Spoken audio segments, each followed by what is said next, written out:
स्वागत करता हूं। तो आइए दोस्तों, धीरे धीरे हम लोग शुरू करेंगे।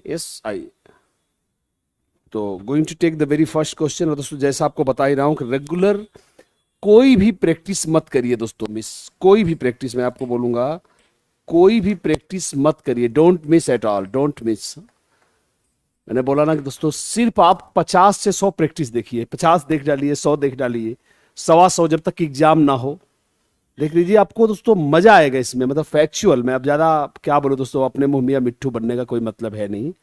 तो आइए शुरुआत करते हैं। लास्ट में आपके फीडबैक लूंगा कैसा लगा है सेशन। तो आइए देखते हैं। पहली प्रैक्टिस दोस्तों आप देख ही चुके थे, होली के ठीक पहले आई थी। तो सारी प्रैक्टिस मैं चाहूंगा, देखिए मैं कोशिश कर रहा हूँ रजत लोगों से बात करके प्लेलिस्ट भी बनाने के लिए कह रहा हूँ। तो आइए शुरुआत करते हैं। पहला क्वेश्चन, विद्यालय शिक्षा की दूसरी घड़ी किसे कहते हैं?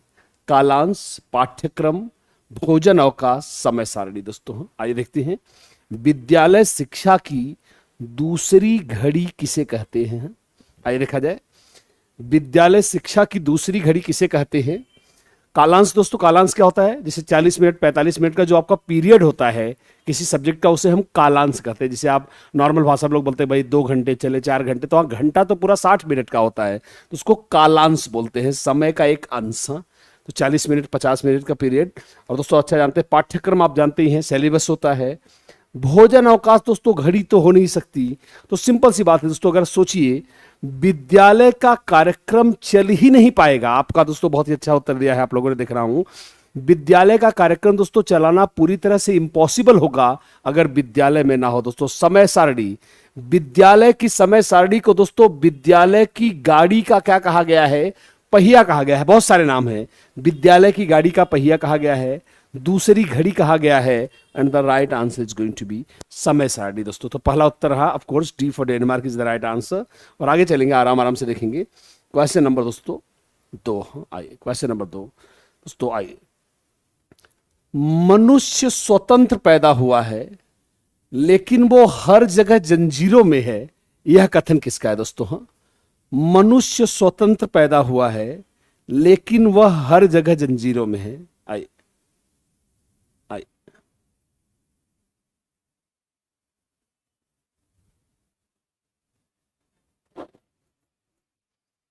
दोस्तों जैसा आप जानते ही हैं, रूसो, प्लेटो, वुडवर्थ या फिर मैक्स मुलर। आइए, तो दोस्तों जैसा आप देख ही रहा हूं, आप में से काफी लोगों के उत्तर भी आ चुके हैं। आइए, तो आइए मैं थोड़ा सा आपको बताऊंगा दोस्तों। देखिए कैसे चीजों को याद रखते हैं। काफी लोगों ने सही उत्तर भी दिए दोस्तों, पर मैं एक बार आपको बताता हूं कैसे काम करता है दोस्तों। दोस्तों आपको बता दे, यह कथन प्रकृतिवाद को दिखाता है क्या? तो मुझे यकीन है अंदाजा आपने मोटा मोटा लगा ही लिया हो दोस्तों। यह प्रकृतिवाद चरम पे है। कह रहा है कि प्रकृति ने किसी को गुलाम बना के नहीं पैदा किया है। ये तो यहां आके हम सरकार के गुलाम बन जाते हैं, सिस्टम के गुलाम बन जाते हैं, रीति रिवाजों के गुलाम बन जाते हैं।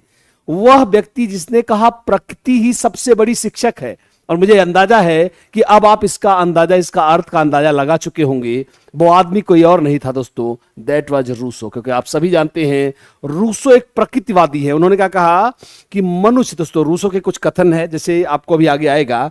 उन्होंने कहा प्रकृति के, देखेंगे, प्रकृति के नियंता के तरफ से हर वस्तु शुद्ध ही आती है, लेकिन मानव का स्पर्श उसे दूषित कर देता है। दोस्तों क्या कर देता है? मानव का स्पर्श उसे क्या कर देता है दोस्तों? दूषित कर देता है। यह कहा है किसने? हमारे दोस्तों प्रकृतिवादी विचारक रूसो ने। और दोस्तों उन्होंने यही कहा, उनका एक नारा था दोस्तों, आप जानते हैं, जो रूसी का, माफ करेंगे, फ्रांसीसी क्रांति के दौरान दिया गया था। उसका नाम था स्वतंत्रता, समानता तथा भाईचारा। और इसे इंग्लिश में बोलते हैं क्या?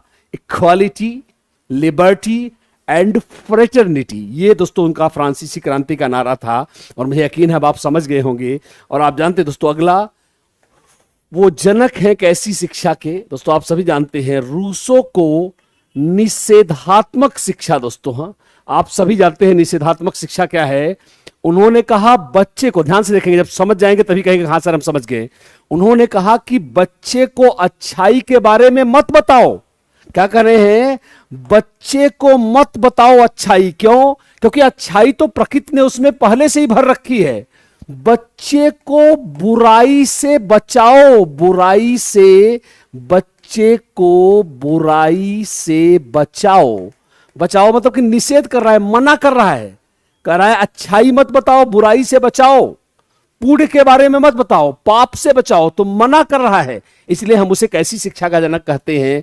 निषेधात्मक शिक्षा। मुझे यस करें कि हाँ सर हम आपको समझ गए हैं पूरा। Yes, let's go. आई इसको सारे लोग दोस्तों कंफर्म करें हाँ सर हमें सारे पॉइंट समझ गए हैं। मैं चाहूंगा एक बार आप इसको स्क्रीनशॉट भी ले लें। मैं चाहूंगा देख लें एक बार। यस, आई स्क्रीनशॉट सारे लोग ले लें दोस्तों। यस, इसको आई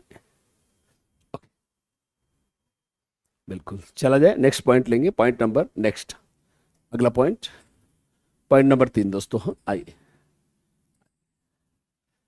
गणित वर्ष कब घोषित किया गया दोस्तों? हाँ नोट्स में दोस्तों है जो आपको पढ़ाया भी गया है। गणित वर्ष कब घोषित किया गया दोस्तों? एनसीईआरटी ने गणित वर्ष कब घोषित किया दोस्तों? हाँ आइए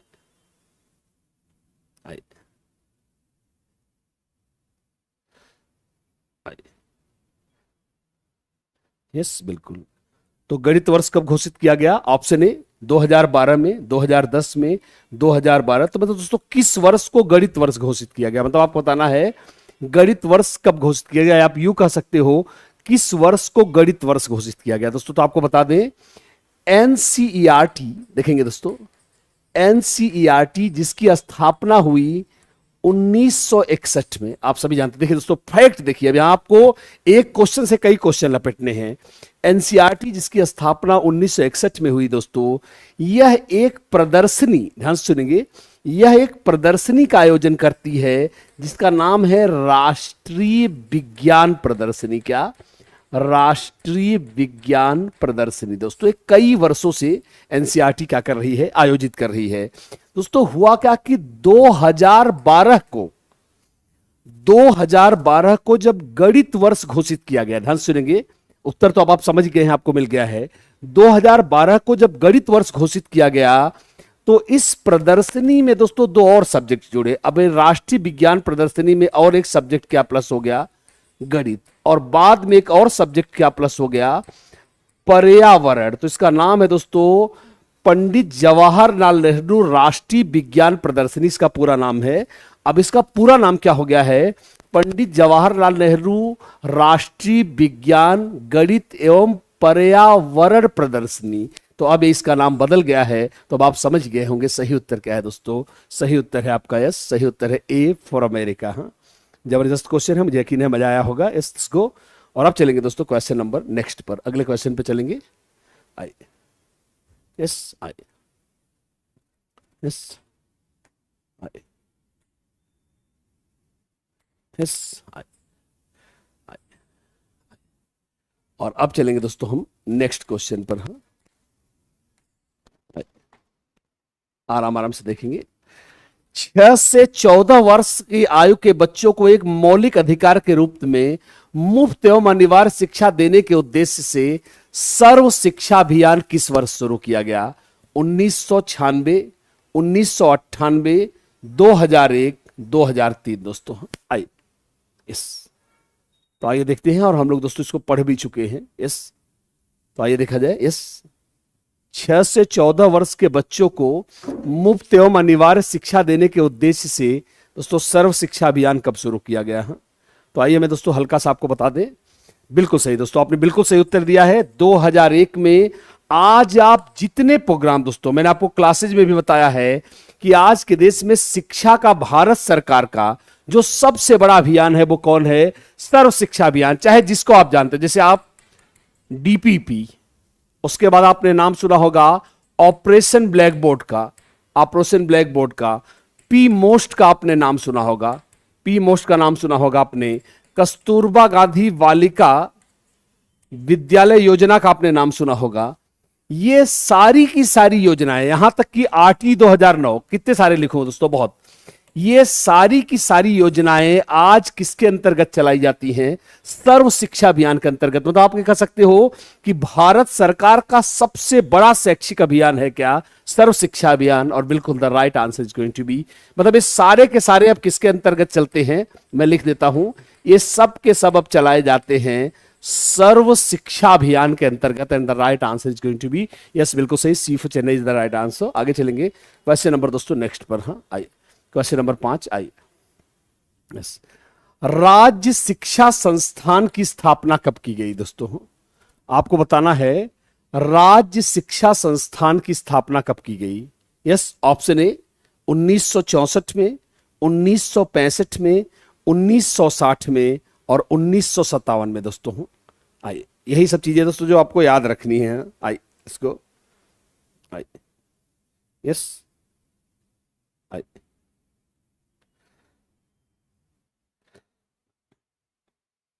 कमेंट देख लो दोस्तों। यस,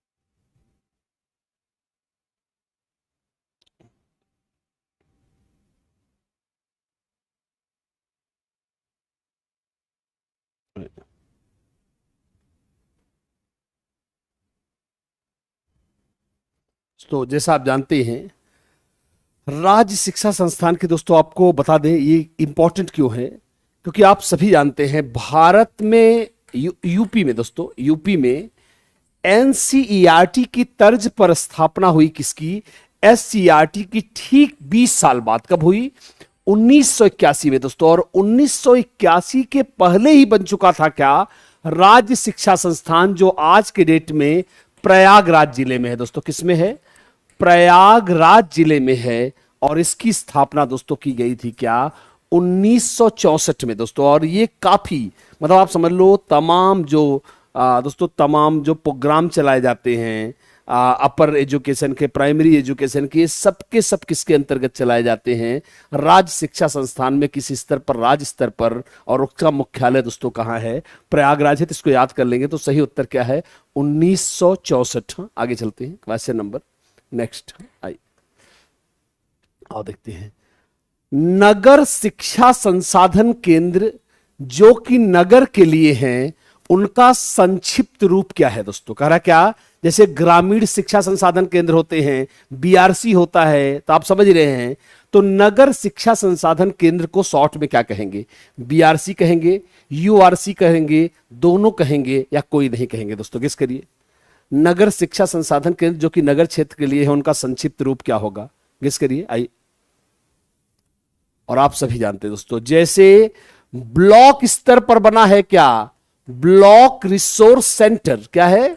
ब्लॉक संसाधन केंद्र।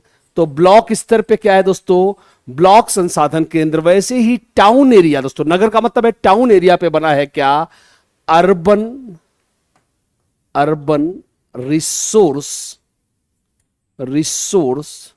सेंटर दोस्तों। तो आप समझ ही गए होंगे और आपने बिल्कुल सही उत्तर दिया है। इसका उत्तर है दोस्तों yes, B for Bombay is the right answer. देख लेंगे एक बार। Yes, B for Bombay is the right answer दोस्तों। हाँ, नगर शिक्षा संसाधन केंद्र जो कि नगर क्षेत्र के लिए है, उनका संक्षिप्त रूप क्या है? तो उत्तर है यूआरसी, अर्बन रिसोर्स सेंटर। हाँ, और आगे चलेंगे क्वेश्चन नंबर नेक्स्ट पर। हाँ, क्वेश्चन नंबर 7 देखेंगे। यस आइए। यस, बाल अधिकार संरक्षण अधिनियम किस वर्ष गठित हुआ दोस्तों? चिल्ड्रंस राइट्स प्रोटेक्शन एक्ट दोस्तों, बाल अधिकार संरक्षण अधिनियम किस वर्ष गठित हुआ? ऑप्शन ए वर्ष 2005 में, 2004 में, 2006 में, वर्ष 2007 में दोस्तों। आइए,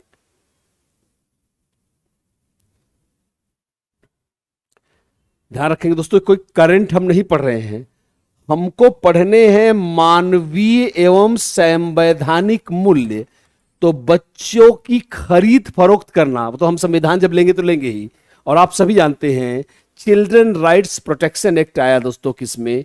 वर्ष 2005 में। ध्यान सुनेंगे, बाल अधिकार संरक्षण अधिनियम, जिसे हम क्या बोलते हैं? चिल्ड्रंस राइट्स प्रोटेक्शन एक्ट, यह ले आया गया क्या? वर्ष 2005 का। और ध्यान रखेंगे दोस्तों, यह इसके सारे प्रावधान लागू होते हैं बच्चों को न्याय दिलाने में। किसमें? आरटी 2009 में इसके सारे प्रावधान लागू होते हैं। बात आपको ध्यान रखना है। आगे चलते हैं नेक्स्ट पॉइंट पे। Yes I question number 8। RT 2009 के बारे में कौन सा कथन सत्य है दोस्तों? आरटी 2009 के बारे में कौन सा कथन सत्य है?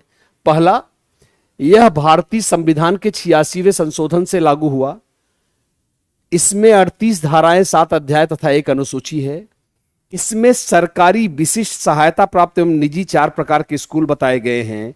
यह 1 अप्रैल 2010 को संपूर्ण भारत से में लागू हुआ। और आप सभी जानते हैं दोस्तों, मैं चाहूंगा इसका उत्तर एक बार देंगे। यस, इसको आरटी 2009 के बारे में कौन सा कथन असत्य है? यस, आइए देखा जाए।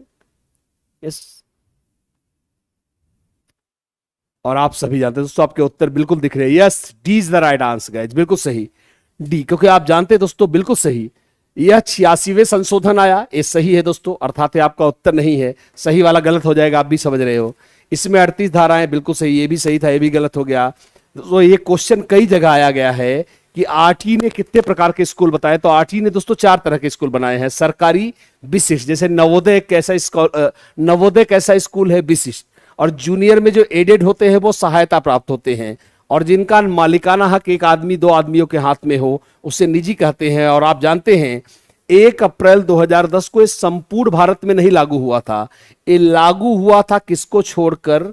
जम्मू और कश्मीर को छोड़ के लागू हुआ था, इसलिए ये गलत है। इसलिए यही आपका क्या हो गया? उत्तर हो गया। D for Denmark is the right answer.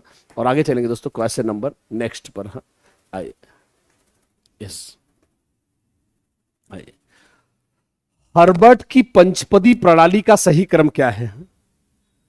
Herbert की पंचपदी प्रणाली का सही क्रम क्या है? ऑप्शन ए प्रस्तुतिकरण, प्रस्तावना, तुलना, अनुप्रयोग, सामान्यीकरण।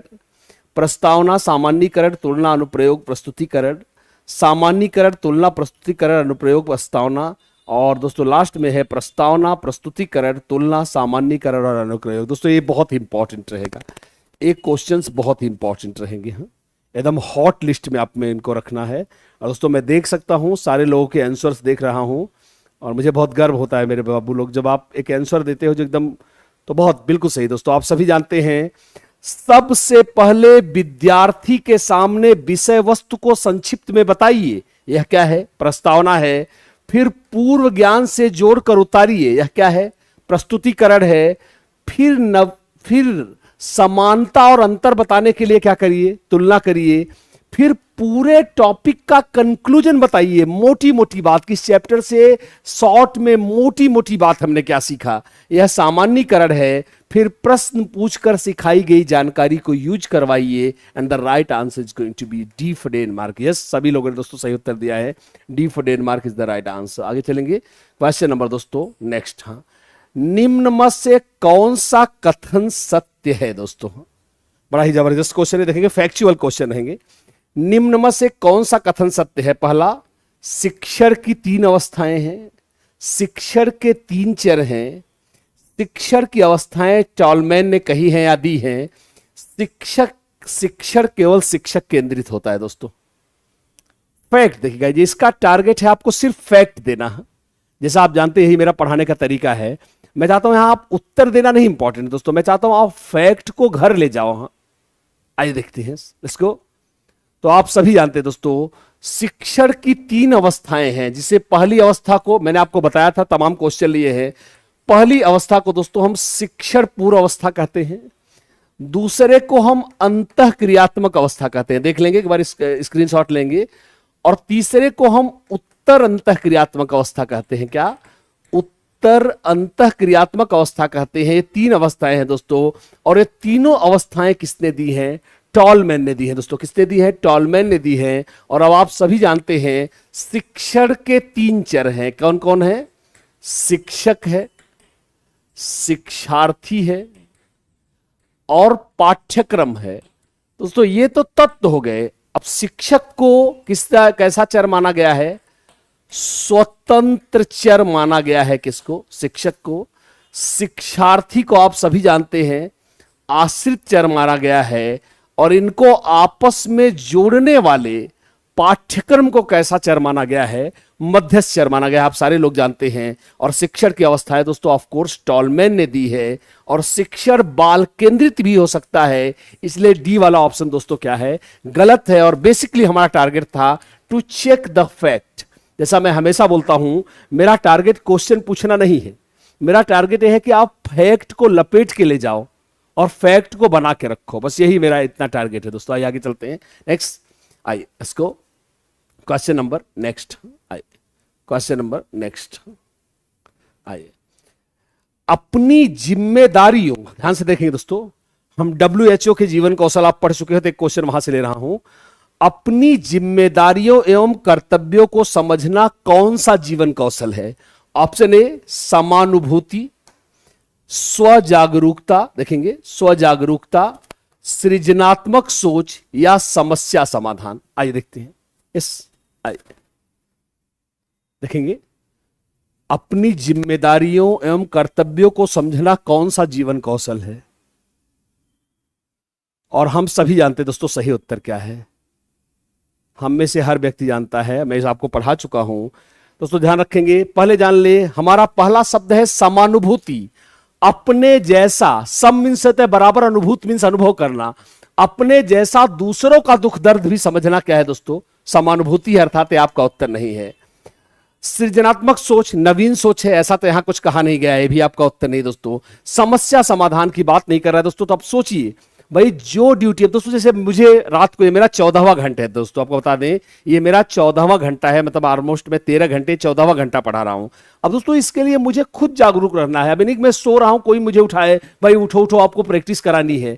तो आदमी को खुद से होना चाहिए क्या? जागरूक। बिल्कुल सही, स्व जागरूकता इज द राइट आंसर। आगे चलेंगे क्वेश्चन नंबर नेक्स्ट पर। क्वेश्चन नंबर 12वां देखेंगे।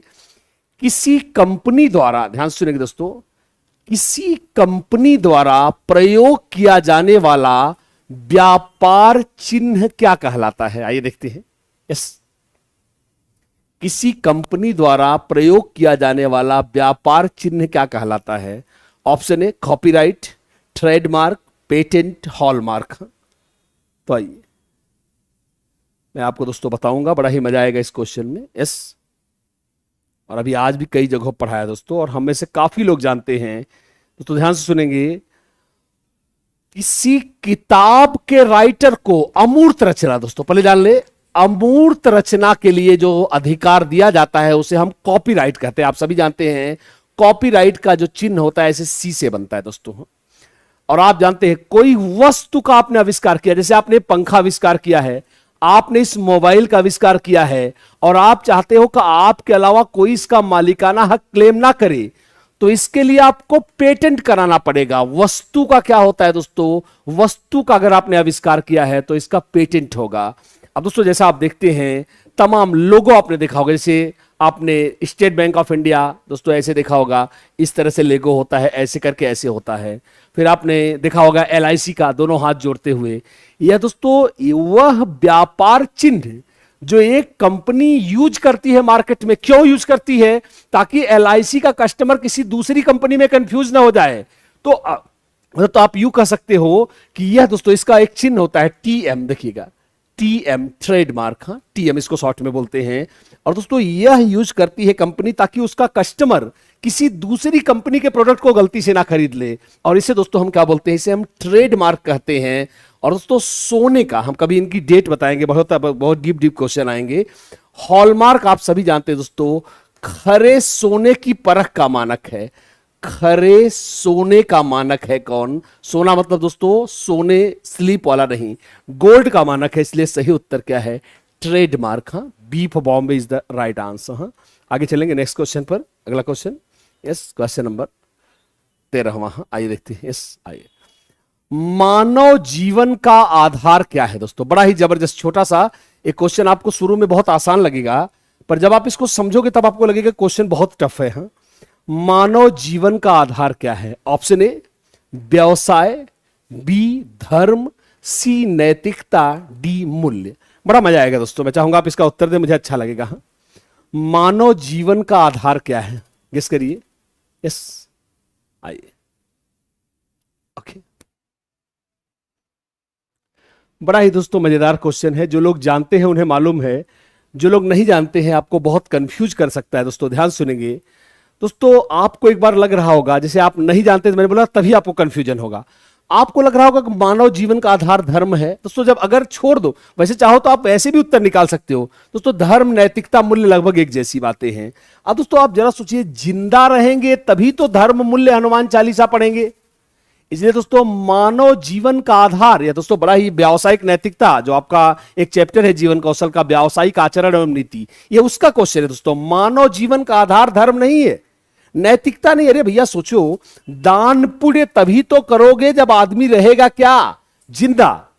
और जिंदा रहने के लिए कुछ तो रोजी रोटी का सकते। दोस्तों हम व्यावसायिक आचरण पढ़ रहे हैं तो व्यवसाय समझ रहे हैं, तो अपनी रोजी रोटी कुछ तो भाई अपने जीवन को बचाए रखने के लिए मनुष्य को रोजी रोटी कमानी पड़ेगी। इसलिए मानव जीवन के अस्तित्व के लिए हमको कुछ व्यवसाय, कुछ रोजी रोटी का साधन चुनना पड़ेगा। इसलिए इसका उत्तर दोस्तों, कंफ्यूज मत होइएगा, इनमें से कोई भी इसका उत्तर नहीं है। इसका उत्तर है ए फॉर अमेरिका। यस करें सारे लोग, पहले एक लाइन से यस करें। हाँ सर, हम आपकी बात को समझ रहा हूं।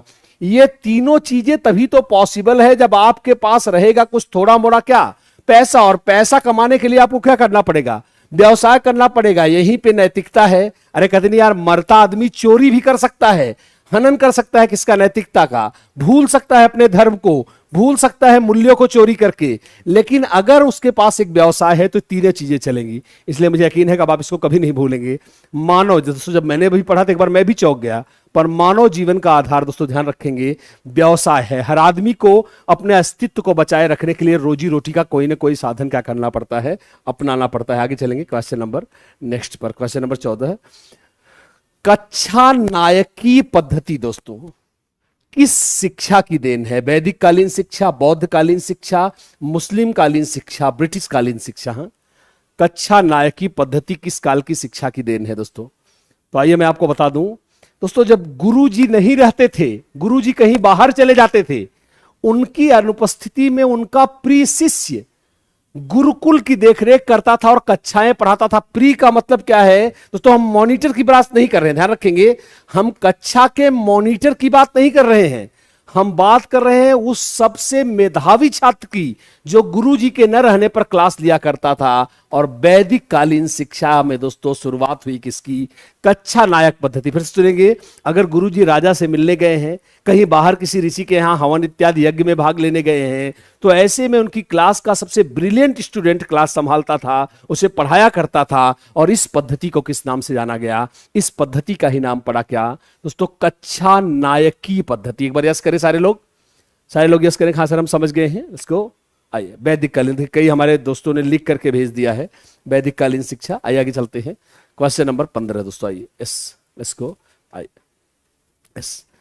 निम्न मत से, आइए निम्न मत से सुमेलित जोड़ों का चयन करें। पहला वैदिक कालीन शिक्षा, यहां शैक्षिक काल है, यहां छात्र के दोस्तों क्या है, नाम है। वैदिक कालीन शिक्षा ब्रह्मचारी, द्विज और अंतःवासी। बौद्ध कालीन शिक्षा श्रमण और सामनेर। मुस्लिम कालीन शिक्षा सागिर्द। तो कौन सा दोस्तों सही सुमेलित है, या फिर सभी सही सुमेलित है, जैसा आप भी जानते हैं। आइए देखते हैं, यस आई इसको आइए। और हम सभी जानते हैं दोस्तों सही उत्तर क्या है। सही उत्तर दोस्तों हम सब जानते हैं, सही उत्तर क्या है, बिल्कुल सही गाइस। देखिए जैसा मैं हमेशा बोलता हूं, मेरा टारगेट होता है डेटा ट्रांसफर करना। क्या वैदिक कालीन शिक्षा में दोस्तों छात्र को ब्रह्मचारी कहते थे, द्विज कहते थे, और हॉस्टल टाइप के गुरुकुल होते थे, इसलिए उन्हें अंतःवासी या कुलवासी भी कहते थे। दोस्तों एक और नाम सुनेंगे, एक और नाम था कुलवासी। कुलवासी क्यों, गुरुकुल को शॉर्ट में कुल कहते, इसलिए कुलवासी कहते थे। बौद्ध कालीन शिक्षा में दोस्तों छात्रों को श्रमण और सामनेर, बासिंदा टाइप का अर्थ देता था। और मुस्लिम कालीन शिक्षा में अभी भी जानते हैं, सागिर्द शब्द अभी भी चलता है। उस्ताद और टीचर को उस्ताद कहते थे और उनके छात्रों को सागिर्द कहते थे। इसका मतलब दोस्तों ये सारे के सारे सुमेलित हैं। एक बार यस करेंगे, हम समझ रहे हैं सर, फिर आगे चला जाए। इसको सारे के सारे दोस्तों सुमेलित हैं। आइए आगे चलते हैं, इसको यस आई। और अब चलेंगे क्वेश्चन नंबर नेक्स्ट पर, बिल्कुल सही क्वेश्चन नंबर 16वां, मूल्यांकन दोस्तों एक बहुत ही फेमस परिभाषा है, एक बहुत फेमस परिभाषा देखेंगे। मूल्यांकन एक क्रमिक प्रक्रिया है जो संपूर्ण, यहां जो आएगा दोस्तों, जो संपूर्ण शिक्षा प्रणाली का अभिन्न अंग है तथा शैक्षिक उद्देश्यों की प्राप्ति में सहायक है। माफ करेंगे, थोड़ा मैं इसको इधर कर रहा हूं। शैक्षिक उद्देश्यों की प्राप्ति में सहायक है, इस सहायक है, यह परिभाषा किसने दी है दोस्तों? हाँ, ऑप्शन ए मॉरिसन ने, एचिसन ने, कोठारी आयोग ने या दांडेकर ने। और हम सभी जानते हैं दोस्तों सही उत्तर क्या है। यस, तो आपको बता दो दोस्तों, यह परिभाषा जो कि बहुत ज्यादा फेमस है, और यह परिभाषा किसने दी है दोस्तों? कोठारी आयोग ने। देखिए गाइस, यह पूरा दिखा रहा है सतत एवं व्यापक मूल्यांकन में क्या कराए, यह एक क्रमिक दोस्तों, सतत, कहेंगे सतत लिखा रहता है, मतलब कि यह एक सतत प्रक्रिया है जो संपूर्ण शिक्षा प्रणाली का अभिन्न अंग है। मतलब कि ऐसा नहीं है कि मूल्यांकन अलग है और पढ़ाना अलग है, दोनों एक दूसरे में गुथे हुए हैं। ये कह रहा है कौन? कोठारी आयोग। और दोस्तों यह बहुत ही फेमस परिभाषा है, तो मैं चाहूंगा इसको आप कहीं ना कहीं जरूर लिख लीजिएगा। आगे चलते हैं नेक्स्ट क्वेश्चन पर। हाँ, question number next, question number 17 लेंगे। एस आई, शिक्षण एक ऐसी प्रक्रिया है दोस्तों, बहुत ही फेमस परिभाषा है। शिक्षण एक ऐसी प्रक्रिया है जिसके द्वारा मनुष्य को समाज द्वारा, विद्यालय द्वारा, मित्रों द्वारा, परिवार द्वारा, पत्र पत्रिकाओं द्वारा जीवन में समायोजन करना सिखाया जाता है। यह शिक्षण की परिभाषा किसने दी है दोस्तों? वीके पासी ने, रॉयबर्न ने, बर्टन ने या पाठक एवं त्यागी ने? आइए लेट्स गो। जबरदस्त परिभाषा है दोस्तों ये भी। हाँ, आइए देखते हैं। यस, आइए,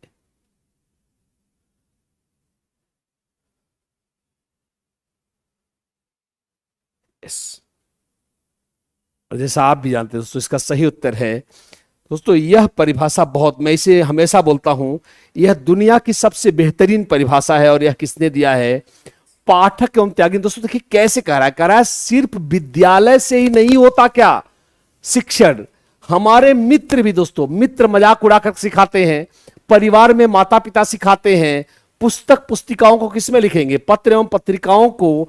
इन, और दोस्तों सिर्फ डिग्री देना शिक्षण नहीं है, जीवन में दोस्तों एडजस्ट कराना, समायोजन की शिक्षा देना क्या है दोस्तों? शिक्षण है। और यह परिभाषा दी है किसने? पाठक एवं त्यागी ने। So D for Denmark is the right answer. आगे चलेंगे क्वेश्चन नंबर नेक्स्ट पर 18। अभिप्रेरणा की उत्पत्ति मोटम शब्द से हुई है, यह शब्द किस भाषा का है दोस्तों? अभिप्रेरणा की उत्पत्ति मतलब दोस्तों, अभिप्रेरणा शब्द की उत्पत्ति, ये कहने का सेंस है, अभिप्रेरणा शब्द की उत्पत्ति मोटम शब्द से हुई है, यह शब्द किस भाषा का है? ऑप्शन ए ग्रीक भाषा का, बी फ्रेंच भाषा का, सी लैटिन भाषा का, डी क्या होता है दोस्तों? अंग्रेजी भाषा का। ये देखते हैं। यस, तो जैसा आप दोस्तों, आप सारे लोग जानते भी हैं, यस सारे लोग जानते हैं बिल्कुल, और आपका सही उत्तर है दोस्तों, बिल्कुल सही, सब लोगों ने सही उत्तर दिया है। Yes, C is the right answer.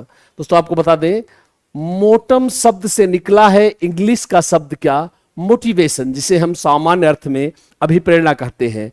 पर मोटिवेशन खुद जिस शब्द से निकला है उसे दोस्तों मोटम, या कहीं कहीं TEM लिखा रहता है, मोटेम भी लिखा रहता है, दोनों शब्द मिलते हैं। पर ये दोनों ही शब्द किस भाषा के हैं? लैटिन भाषा का अर्थ है, जिसका अर्थ है चलायमान करना या गतिशील करना। And the right answer is going to be C for Chennai is the right answer. आगे चलेंगे क्वेश्चन नंबर नेक्स्ट पर दोस्तों। आइए क्वेश्चन नंबर 18 19 आएंगे। यस, आइए, मॉन्टेसरी के स्कूल का नाम क्या था दोस्तों? मॉन्टेसरी के स्कूल का नाम क्या था? बालोद्यान, बाल भारती, किंडरगार्टन या दोस्तों क्या बाल घर? इस मॉन्टेसरी के स्कूल का नाम क्या था? हमें बताना है कि मॉन्टेसरी के स्कूल का नाम क्या था। तो दोस्तों मैं आपको बता दें, मॉन्टेसरी के स्कूल का नाम हम सभी जानते हैं। मॉन्टेसरी ने दोस्तों अपना पहला स्कूल, ध्यान से सुनेंगे, 1907 में दोस्तों, पहला अपने टाइप का पहला जो स्कूल खोला 1907 में खोला। जैसे मैंने आपको बताया था, मॉन्टेसरी दोस्तों पहली, ध्यान से सुनेंगे, तो दोस्तों चिकित्सा विज्ञान में, जैसा आप जानते हैं मॉन्टेसरी निवासी थी कहां की दोस्तों? इटली की। और चिकित्सा विज्ञान में पीएचडी करने वाली दोस्तों, क्या पीएचडी बोले तो डॉक्टरेट हासिल करने वाली, वो पूरे इटली की पहली महिला थी। पूरे इटली की पहली महिला थी जिन्होंने मेडिकल साइंस में, चिकित्सा विज्ञान में पीएचडी की दोस्तों। और उन्होंने 1907 में दोस्तों, एक जिला था शायद लॉरेंजो, शायद, हाँ थोड़ा सा कंफ्यूजन है, एक जिला था दोस्तों यह सेंट लॉरेंजो, वहां अपना पहला विद्यालय खोला जिसको हम इंग्लिश में चिल्ड्रंस होम कहते थे दोस्तों। हाँ, चिल्ड्रंस हाउस इस नाम से जानते थे, चिल्ड्रंस होम, और उसे हिंदी में हम कहते थे बाल घर। तो ध्यान रखेंगे क्या मॉन्टेसरी, मारिया मॉन्टेसरी के स्कूल का नाम क्या था दोस्तों? बालघर। और आप में से काफी लोगों ने इसका उत्तर भी दिया है, यस, तो बालघर इज द राइट आंसर। आगे चलेंगे क्वेश्चन नंबर नेक्स्ट पर। हाँ, क्वेश्चन नंबर 20। हाँ, दीवा स्वप्न के लेखक कौन है दोस्तों? बहुत ही फेमस पुस्तक है, कई एग्जाम्स में पूछी गई है, तो मैं चाहूंगा एक बार देखेंगे दीवा स्वप्न के लेखक कौन है। ऑप्शन ए गीजू भाई, बी गांधी जी, सी टैगोर, गोखले दोस्तों। आइए दोस्तों, तो आइए दोस्तों हम थोड़ी सी बात करेंगे गीजू भाई की। तो गीजू भाई की दोस्तों एक फैक्ट आपको दिखाते हैं। आइए, गीजू भाई दोस्तों या गांधी जी या गोखले या टैगोर, तो आप सभी लोग जानते हैं दोस्तों, इसका उत्तर तो मैंने जाने अनजाने में पहले ही बता दिया था। यह दोस्तों बहुत फेमस पुस्तक है किसकी? गीजू भाई की। तो आओ गीजू भाई के बारे में कुछ बातें जानते हैं। गीजू भाई ने दोस्तों एक नारा दिया जिसका आप सभी जानते हैं। आपने जैसे अतिथि देवो भव सुना है, वैसे ही उनका नारा आपने सुना है, बाल देवो भव। दोस्तों, गीजू भाई कहां के निवासी थे? गुजरात के निवासी थे दोस्तों। कहां के निवासी थे? गुजरात के। इनका पूरा नाम क्या है?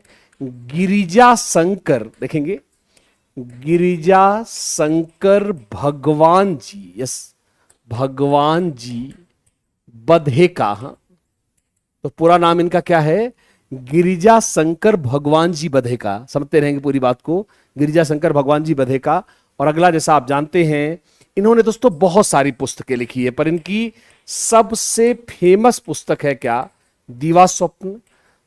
तड़ तड़ तड़ाक, साउंड को दिखा रहा है, यस यस, मूर्ख ब्राह्मण, यस, भूत का भाई, यस, भूत का भाई, ऊंट के पैर सड़े, ऊंट के पैर सड़े दोस्तों। हाँ, और ध्यान से बताएं दोस्तों, ये प्राथमिक विद्यालय में टीचर थे और इनके बच्चे इन्हें मूछों वाली, ध्यान सुनेंगे, मूछों वाली माता जी के नाम से प्रसिद्ध थे अपने छात्रों के बीच। मूछों वाले माता जी के नाम से फेमस। तो ये अपने छात्रों के बीच दोस्तों किसके रूप में थे? आप देख सकते हैं, मूछों वाली माता जी के नाम से फेमस थे। मतलब बच्चों के बीच मूछ लगा के आते थे दोस्तों, बेसिकली इंटरटेनमेंट खास खेल करके, क्योंकि दोस्तों ये बहुत ज्यादा प्रभावित थे किससे? मॉन्टेसरी से। और इन्होंने स्थापना की किसकी? मॉन्टेसरी संघ की। और आप सभी जानते हैं तड़ तड़ तड़ाक का मतलब ही है साउंड को दिखाना, और साउंड को दिखाना क्या है? इंद्रिय आधारित शिक्षा है। तो मैं चाहूंगा एक बार देख लें और आपका उत्तर समझ ही गए होंगे। यह उनकी सबसे फेमस पुस्तक है, गीजू भाई, गिरिजा शंकर भगवान जी बधेका। ये दोस्तों उनकी कुछ प्रमुख पुस्तकें हैं। यस यस, आइए, यस, इसको और आगे चलेंगे दोस्तों। क्वेश्चन नंबर नेक्स्ट पर लेंगे। हाँ, क्वेश्चन नंबर 21। आइए आइए आइए, किसी तथ्य पर ध्यान सुनेंगे दोस्तों, बड़ा ही मजेदार क्वेश्चन है। किसी तथ्य पर विचार करने के लिए गुण दोष दोनों पर चिंतन करना। दोस्तों, गुण पर भी विचार करना, दोष पर भी विचार करना। देखेंगे, किसी तथ्य पर विचार करने के लिए गुण दोष दोनों पर चिंतन करना WHO, विश्व स्वास्थ्य संगठन के अनुसार कौन सा जीवन कौशल है? सृजनात्मक चिंतन, आलोचनात्मक चिंतन, निर्णय लेना या सहानुभूति। दोस्तों, आइए इसको, यस, आइए, यस, इसको, आइए,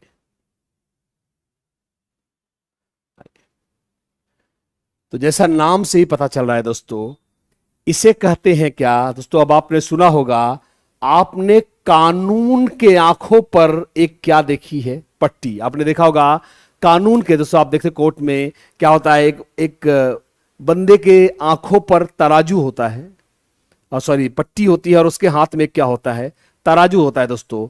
और आप सोचेंगे दोस्तों, फिल्मों में कहा जाता है कानून अंधा है। दोस्तों कानून अंधा नहीं है, इस पट्टी को इसलिए बांधा गया है कि अगर फैसले के वक्त जज का बेटा भी अपराधी वाले सर्कल में खड़ा है तो उस दिन उसके रिश्ते नाते से ऊपर उठकर उसमें भावुक होकर, नहीं भैया मेरे बच्चे ने 50 मर्डर किया है भाई, इसको छोड़ दो, ये मेरा बेटा है, उसको निष्पक्ष निर्णय देना है। और आलोचनात्मक चिंतन दोस्तों, जिसे हम इंग्लिश में क्रिटिकल थिंकिंग कहते हैं। क्या कहते हैं? Critical thinking. इसका अर्थ है कि जब आप किसी पर विचार करें तो नहीं कि आपका बेटा है तो सब गुण ही गुण देख रहे हो, दोष तो देख ही नहीं रहे हो, तो गुण पर जितना ध्यान दो उतना ही दोष पर ध्यान दो। ऐसे निष्पक्ष चिंतन को हम क्या बोलते हैं दोस्तों? आलोचनात्मक चिंतन। एक बार यस करें, खास हम समझ गए हैं। आगे चलते हैं, क्वेश्चन नंबर नेक्स्ट। पिछले बार दोस्तों जैसे आप जानते हैं 69,000 का एक क्वेश्चन दोस्तों, 69,000 का क्वेश्चन आप जानते हैं। पिछले बार 69,000 शिक्षक भर्ती में क्वेश्चन आया था, जो लोग दिए हैं उनको मालूम है।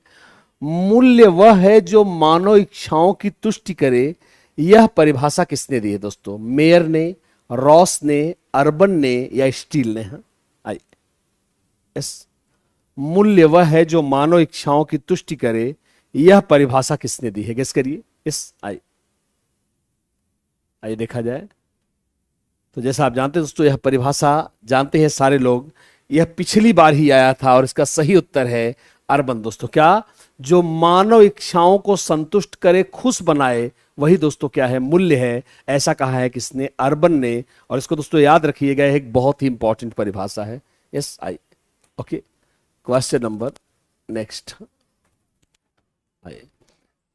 अभिप्रेरणा का, आइए देखते हैं, अभिप्रेरणा का क, ख या एक्स वाई सिद्धांत किसने दिया है? ऑप्शन ए मैक्लीलैंड ने, मैग्रेगर ने, हर्जबर्ग ने या फ्रायड ने? आइए देखते हैं, अभिप्रेरणा का क, ख या एक्स वाई सिद्धांत किसने दिया है दोस्तों? मैं चाहूंगा आप सिर्फ उत्तर दें ताकि मैं देख सकूं।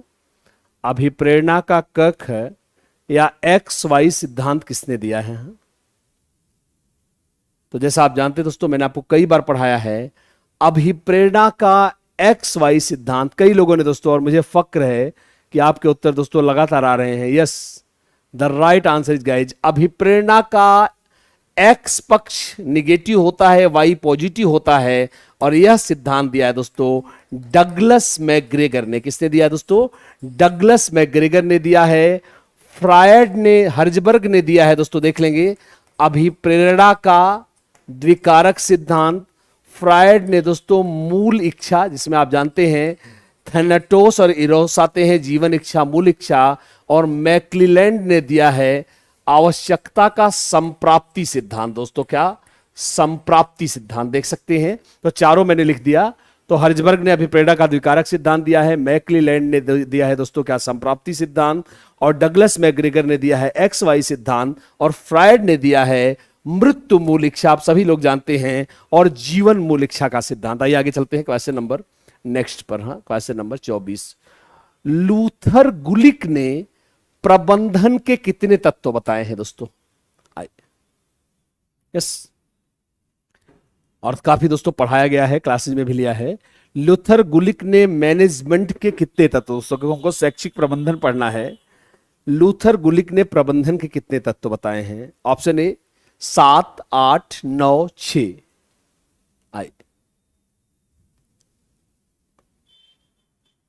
तो आइए, जैसा आप जानते हैं दोस्तों, काफी लोगों का यस, तो आप सभी जानते दोस्तों, काफी लोगों ने अंक ही लिखकर भेज दिया है। I am proud of you guys. बिल्कुल सारे लोगों ने, काफी लोगों ने 7 लिख दिया दोस्तों, बिल्कुल सही। और मैंने आपको 60 में बोला था, इसे शॉर्ट में कहते हैं पोस्ट कॉर्ब। देखेंगे, इसे बोलते हैं शॉर्ट में पोस्ट कॉर्ब। और पोस्ट में दोस्तों पी का अर्थ क्या है? पी का अर्थ है दोस्तों प्लानिंग, क्या बनाना। तो प्ली का अर्थ क्या है? प्लानिंग, क्या? योजना बनाना। दूसरे का अर्थ है दोस्तों संगठन, ऑर्गेनाइजिंग। देखेंगे, ऑर्गेनाइजिंग मतलब सारी चीजों को इकट्ठा करके यूज करना। तीसरा क्या है दोस्तों? तीसरा क्या है, कर्मचारी नियुक्त करना। हाँ, स्टाफिंग क्या है, स्टाफिंग, स्टाफिंग समझते हैं, कर्मचारी नियुक्त करना होता है।